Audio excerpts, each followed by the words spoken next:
بسم اللہ الرحمن الرحیم. الفصل الثانی.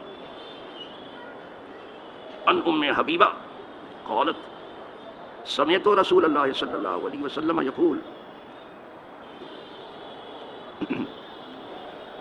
من حافظ على 4 رکعات قبل الظہر و40 بعدها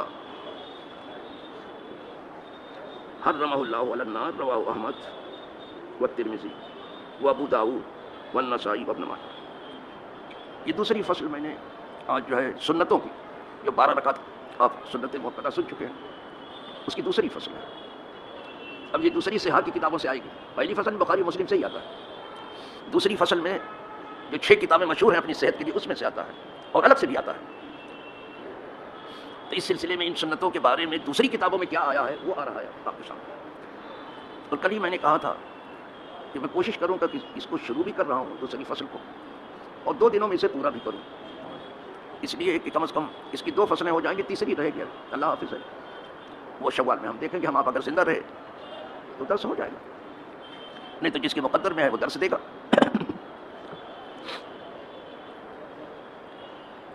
تو یہ دوسری فصل بھی جو ہے ام حبیبہ سے ہے. پہلی فصل کی بھی شروعات ام حبیبہ سے تھی، آپ سن چکے ہیں. دوسری فصل کی شروعات بھی انہی سے ہے. ام حبیبہ فرماتی ہیں کہ سنا میں نے رسول اللہ صلی اللہ علیہ وسلم کو فرماتے ہوئے کہ جس نے حفاظت کی 4 رکعت کی جو ظہر سے پہلے ہے، وہ تو 4 کی پہلے بھی روایت کیا ہے، اور 4 رکعت جو اس کے بعد پڑھی جاتی ہے، اس کے بعد وہ 2 سلام سے پڑھتے ہیں، 2 سنت اور 2 نفل کر کے پڑھتے ہیں. اس طرح سے 12 ہو گئی. 4 فرض ہے، 4 پہلے 4 بعد، مگر دوسری جو ہے وہ 2 سلام سے ہے. فرمایا جس نے اس کی ہمیشہ حفاظت کی، اللہ اس کے اوپر جہنم کو حرام کر دے. ہمیشہ حفاظت کی. حفاظت کا مطلب یہ ہے کہ ان سنتوں کو بھی اس نے نہیں چھوڑا. فرض تو اس کو ادا کرنا ہی تھا. ظہر کا جو 4 فرض ہے وہ تو ادا ہی کرنا. یہ 8 بھی نہیں چھوڑی اس نے. 4 پہلے اور 2 کر کے 4 بعد. فرمایا سن لیا حضور سے کہ اللہ اس پر جہنم کو حرام کر دے، بشرطے کہ وہ اپنا ایمان سلامت رکھے. ایمان کی سلامتی جو ہے وہ ضروری ہے. جب اللہ نے ایمان کی برکت اور ایمان کی دولت اور ایمان کی سب سے بڑی پونجی دی ہے تو وہی اس کی حفاظت کرے. اسی لیے اللہ والی اس طرح سے کہتے ہیں کچھ رہے یا نہ رہے، پر یہ دعا ہے کہ ہمیں نزع کے وقت سلامت میرا ایمان ہے. ابلیس کی سب سے بڑی کوشش جانتے کیا ہے؟ کہ اپنا ایمان سلامت نہ لے جا سکے. سب سے بڑی کوشش یعنی خاتمہ ایمان پر نہ ہو، اس کا سب سے بڑی کوشش اس کی وہی. تو ایک مومن کی بھی سب سے بڑی کوشش یہ ہے کہ اللہ حسن خاتمہ ہی نصیب کرے. سب سے بڑی خواہش جو جس کا خاتمہ ایمان پر ہوا، انشاءاللہ صرف یہ ظہر کی سنتیں ہی کافی ہوں جس کے جنت میں جانے کی. بس سمجھ سن لیا. ایک حدیث ہو گئی.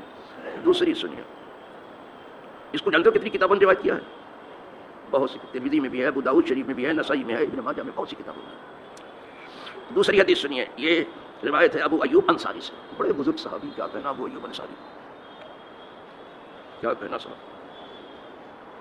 قال کہتے ہیں فرمایا رسول اللہ صلی اللہ علیہ وسلم 4 جو ظہر سے پہلے ہے، 4 قبل الظہر لیس فیہن تسلیم، بیچ میں تسلیم نہیں، یعنی 4 پوری کی پوری ہے. تسلیم 4 پہ جا کے، تسلیم یعنی سلام پھیرنا، 4 پر جا کے سلام پھیرے گا. یہ بھی وہی 4 ہی کی روایت کر رہے ہیں.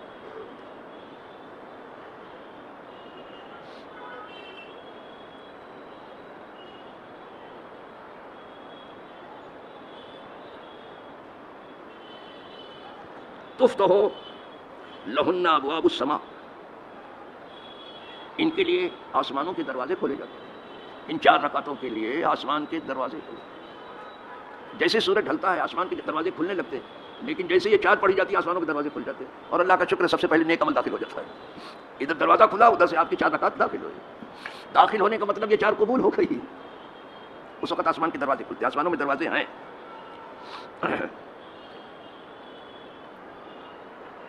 اس کو روایت کیا ہے ابو داؤد نے اور ابن ماجہ. یہاں بھی 4 ہی کی روایت ہے. اچھا. تیسری حدیث سنیے.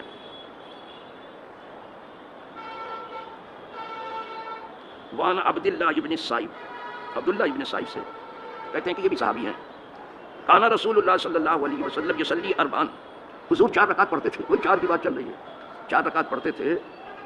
کانا رسول اللہ صلی اللہ علیہ وسلم یصلی بعد ان تزول الشمس، جب سورج ڈھل جاتا تھا تو 4 پڑھتے تھے. سورج ڈھلنے کے بعد ظہر ہوتا ہے. پھر بعد لکھ دیا قبل ظہر، یعنی ظہر کے فرض پڑھنے سے پہلے.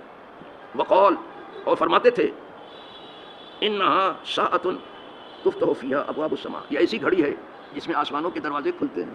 اس میں بھی یہی آیا.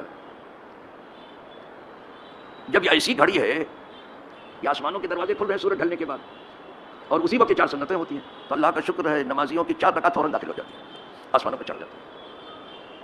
سب سے نیک عمل جو نماز ہے وہ آپ کو پہنچ گیا. ادھر دروازہ کھلا، ادھر 4 رکعت یہ پہنچی. دیکھو اب حضور فرماتے ہیں ایسی ساتھ ہے کہ اس میں آسمانوں کے دروازے کھلتے ہیں. پھر حضور کیا کہتے ہیں؟ يَسْعَدَ لِي فِيهَا عَمَلٌ صَالِحٌ، تو مجھے تو اچھا لگتا ہے کہ ادھر آسمان کے دروازے کھلیں، ادھر ہمارا نیک عمل داخل ہو. جیسے دروازہ کھلے ویسے نیک عمل. آپ بھی سوچتے ہیں کہ جب میرے گھر کا دروازہ کھلے تو کوئی نیک آدمی کا قدم پڑے، یہی چاہتے ہیں. وہ بھلے نہ کر پائیں آپ، لیکن چاہتے ضرور ہیں. حضور فرماتے ہیں کہ مجھے اچھا لگتا ہے کہ ادھر آسمانوں کے دروازے کھلیں، ادھر یہ ہمارا نیک عمل داخل ہو. یہ حضور پسند کرتے ہیں، پوری امت پسند کرتی ہے، پڑھتی ہے 4 رکعت. چلو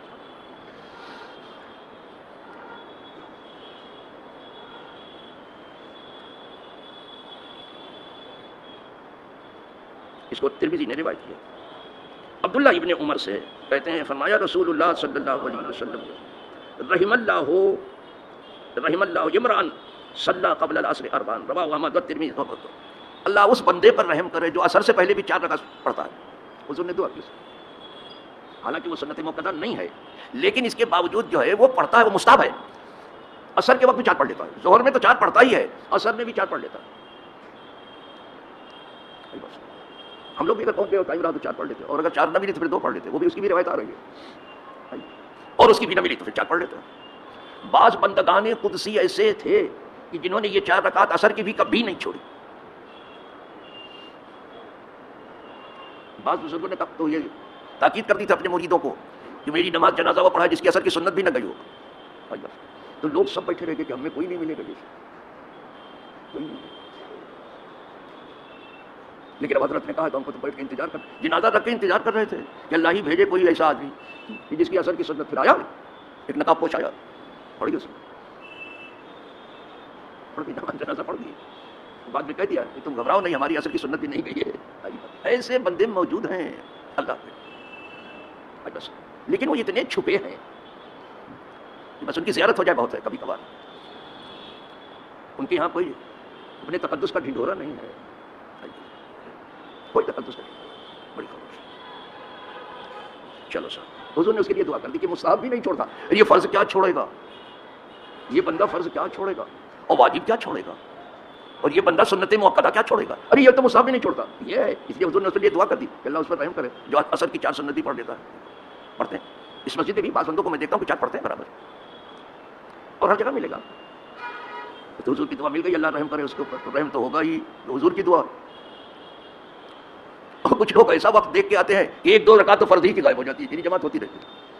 ان کو اپنی دکان دوری کی زیادہ پڑی ہے. اگر بہت پریشانی ہو، بڑی مصیبت ہو، بہت آفت ہو، ٹھیک ہے، یہ انتشار ذہنی کا سبب بنتی ہے یہ چیز ہے. سمجھنا جیسے ایک اللہ والے نے اپنا حال لکھا ہے کہ دن بھر میں منصوبہ بناتا ہوں کہ رات آنے دو تو میں جناب الہی میں کھڑا ہو جاؤں گا اور اس سے خوب مناجات کروں گا، یعنی خوب نمازیں پڑھوں گا، مناجات کروں گا. اب دن بھر منصوبہ یہی بناتا ہوں، رات آنے دو پھر میں خوب رات کو اپنے مولا سے مناجات کروں. لیکن جب نیت باندھ کر کے کھڑا ہوتا ہوں نا تو اچانک خیال آتا ہے صبح بچے کیا کھائیں گے. سناؤ ساتھ ساتھ نے جو لکھا ہے، یہ نہ سمجھے کہ میں اپنے ذہن کے اوپر اڑ رہا ہوں، کسی کو ایسا اڑنے کی اجازت ہی نہیں ہے، ادھر ادھر کی اڑانے کی ضرورت نہیں ہے. ممبر پر یہ سوچ سوچ کر کے واضح نہیں ہوتا، اور محض آپ لوگ فہم پر واضح نہیں چلتا. یہ صحیح روایتوں کے اوپر ہے اور بہترین درایت کے اوپر ہے. روایت بھی ہے یہاں درایت. ساتھی صاحب کیا کہتے سنیے، وہ بزرگ کیا سوچتے تھے، کہتے ہم روز اتفاق می سازم، یعنی تمام دن یہ منصوبہ میں بناتا ہوں. ہم اور روز کا یہ میرا دھندا ہے. ایک دن نہیں کہ چلو آج بڑی رات ہے تو بہت زور سے عبادت کروں گا اور پھر بہت زور سے نکل جاؤں گا، پھر بڑی رات کو آؤں گا. یہ سب نہیں ہے. یہاں عوام کا یہی حال ہے، بڑے زور سے آتی دیکھتے ہو شب برات کو کہیں تل رکھنے، اتنے زور سے آتی ہے کہ اتنے زور سے نکل جاتی ہے کہ پھر 1 سال کے بعد ہی آئے گی. یہ صحیح نہیں، ان کے سمجھ نہیں ہے. یہ سمجھتے تو کبھی نہیں نکلتے ایسے، سمجھ کے نہیں آئی ہے. وہ دیکھا کہ آج روزی لکھی لیا تو روزی طریقہ ہی لینا چاہیے، کچھ بھی ہو روزی جانے نہیں دینا چاہیے. نہیں پھر کیا روز روزہ رکھیں گے کیا؟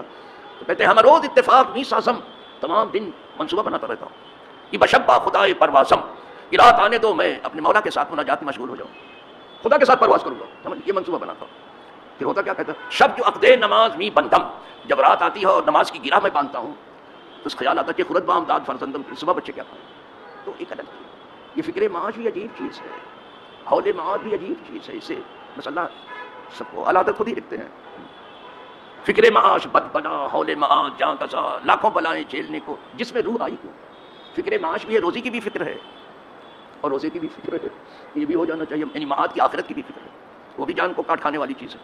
اب بس جس میں روح آئی ہے بلا جھیلنے کے لیے، اللہ آسان فرمائے. اچھا صاحب یہ بھی ہو گیا. ایک اور سن لیجیے. وان علی، اب مولا علی سے آ رہی روایت. قال کان رسول اللہ صلی اللہ علیہ وسلم یصلی قبل العصر 4 رکعتین. رسول اللہ صلی اللہ علیہ وسلم عصر سے پہلے 4 رکعت پڑھتے تھے. یفصل بینہما بالتسلیم، ان کے درمیان فصل سلام سے، نہیں 2 کر کے پڑھتے تھے. نفل میں اصل میں آئے گی 2 کر کے نفل، سمجھے؟ 4 پڑھتے تھے لیکن فصل کرتے تھے. فصل کرنے کا مطلب یہ ہے کہ سلام پھر دیتے تھے 2 رکعت، پھر اٹھ کے 2 رکعت پڑھ لیتے تھے. اور 4 بھی پڑھ لیں تو 4 بھی نفل ہے. رات ہو تو 8 تک نفل ہے، ایک سلام سے کر سکتے ہیں. لیکن 2 کرنا کر کے پڑھنا بیسٹ ہے. آئی بات سمجھ؟ جیسے تراویح 2 کر کے پڑھتے ہیں، 4 کر کے، 2 کر کے پڑھنا بیسٹ ہے. تو جب ادائی کرنا ہے تو بیسٹ کی طرف کیوں نہ جائیں. حضور اس کے درمیان فصل کرتے تھے. مولا علی روایت ہے. سلام پھیر دیتے تھے 2 کر، اور سلام میں کس کی نیت کرتے تھے؟ فرشتوں کی کرتے تھے. بالتسلیم علی الملائکہ المقربین، جو ملائکہ مقربین، ومن تبعہم من المسلمین، اور ان فرشتوں کی جو پیروی کرتے ہیں مومنوں میں سے اور مسلمانوں میں سے، ان کے لیے سلام. سلام میں یہ جو سلام ہوتا ہے، السلام علیکم ورحمۃ اللہ، فرشتوں کے لیے ہوتا ہے اور تمام مومنوں کے لیے، تمام مسلمانوں کے لیے ہوتا ہے. یہ مولا علی سے ہو گئی ہے.